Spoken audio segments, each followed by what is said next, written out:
जगत जदि आपण को दुख दिए, कष्ट दिए, निंदा अपमान करे, तेबे मोर प्रिय भाई भणी माने से विषय चिंता करंतुनी, दुख करंतुनी।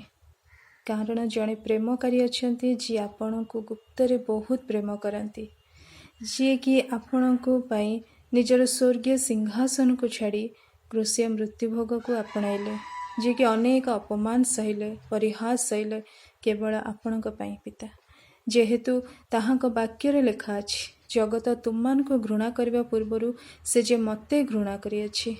जगतटू से भिन्न आमान को करियछंती, से आमान को ए जगतटू मनोनीत करियछंती।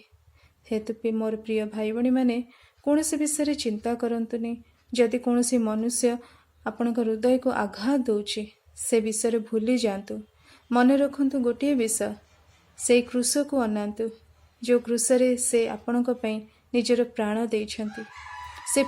से प्रेममय परमेश्वर, जी कि आज भी आपण को प्रेम करती। आमेन।